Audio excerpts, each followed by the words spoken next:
Grimm's Fairy Tales by the Brothers Grimm. Rumpelstiltskin. By the side of a wood, in a country a long way off, ran a fine stream of water, and upon the stream there stood a mill. The miller's house was close by, and the miller, you must know, had a very beautiful daughter.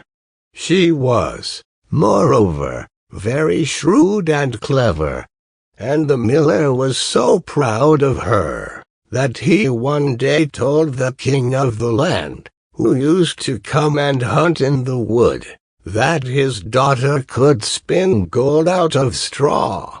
Now this king was very fond of money, and when he heard the miller's boast his greediness was raised, and he sent for the girl to be brought before him.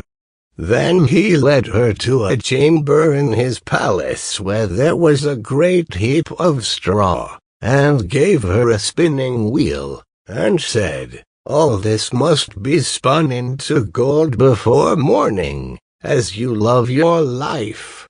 It was in vain that the poor maiden said that it was only a silly boast of her father, for that she could do no such thing as spin straw into gold. The chamber door was locked, and she was left alone.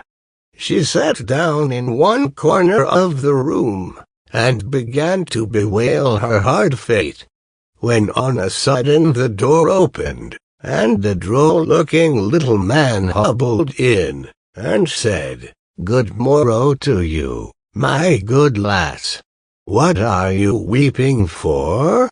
"Alas," said she, "I must spin this straw into gold, and I know not how." "What will you give me," said the hobgoblin, "to do it for you?" "My necklace," replied the maiden. He took her at her word, and sat himself down to the wheel, and whistled and sang, "Round about, lo and behold, reel away, straw into gold." And round about the wheel went merrily. The work was quickly done, and the straw was all spun into gold. When the king came and saw this, he was greatly astonished and pleased. But his heart grew still more greedy of gain, and he shut up the poor miller's daughter again with a fresh task. Then she knew not what to do, and sat down once more to weep. But the dwarf soon opened the door, and said, "What will you give me to do your task?" "The ring on my finger," said she. So her little friend took the ring, and began to work at the wheel again, and whistled and sang, "Round about, lo and behold, reel away, straw into gold." Till, long before morning, all was done again. The king was greatly delighted to see all this glittering treasure, but still he had not enough, so he took the miller's daughter to a yet larger heap, and said, "All this must be spun tonight, and if it is, you shall be my queen." As soon as she was alone that dwarf came in, and said, "What will you give me to spin gold for you this third time?" "I have nothing left," said she. "Then say you will give me," said the little man, "the first little child that you may have when you are queen." "That may never be," thought the miller's daughter, and as she knew no other way to get her task done, she said she would do what he asked. Round went the wheel again to the old song, and the mannikin once more spun the heap into gold. The king came in the morning, and, finding all he wanted, was forced to keep his word. So he married the miller's daughter, and she really became queen. At the birth of her first little child she was very glad, and forgot the dwarf, and what she had said.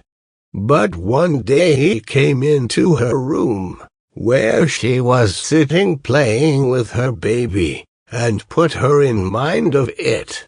Then she grieved sorely at her misfortune, and said she would give him all the wealth of the kingdom, if he would let her off, but in vain, till at last her tears softened him, and he said, "I will give you 3 days' grace, and if during that time you tell me my name, you shall keep your child."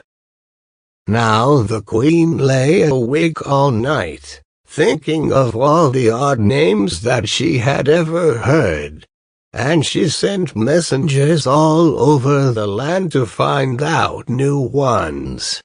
The next day the little man came, and she began with Timothy, Ichabod, Benjamin, Jeremiah, and all the names she could remember. But to all and each of them he said, "Madam, that is not my name." The second day she began with all the comical names she could hear of, Bandy-legs, Hunchback, Crookshanks, and so on. But the little gentleman still said to every one of them, "Madam, that is not my name." The third day one of the messengers came back, and said, "I have traveled 2 days without hearing of any other names. But yesterday, as I was climbing a high hill, among the trees of the forest, where the fox and the hare bid each other good night, I saw a little hut, and before the hut burnt a fire. And round about the fire a funny little dwarf was dancing upon one leg, and singing, 'Merrily the feast I'll make. Today I'll brew, tomorrow bake. Merrily I'll dance and sing, for next day will a stranger bring. Little does my lady dream Rumpelstiltskin is my name.' When the queen heard this she jumped for joy, and as soon as her little friend came she sat down upon her throne, and called all her court round to enjoy the fun. And the nurse stood by her side with the baby in her arms, as if it was quite ready to be given up. Then the little man began to chuckle at the thought of having the poor child to take home with him to his hut in the woods. And he cried out, "No, lady, what is my name?" "Is it John?" asked she. "No, madam." "Is it Tom?" "No, madam." "Is it Jemmy?" "It is not." "Can your name be Rumpelstiltskin?" said the lady slyly. "Some witch told you that." "Some witch told you that," cried the little man, and dashed his right foot in a rage so deep into the floor, that he was forced to lay hold of it with both hands to pull it out. Then he made the best of his way off, while the nurse laughed and the baby crowed. And all the court jeered at him for having had so much trouble for nothing, and said, "We wish you a very good morning, and a merry feast, Mr. Rumpelstiltskin."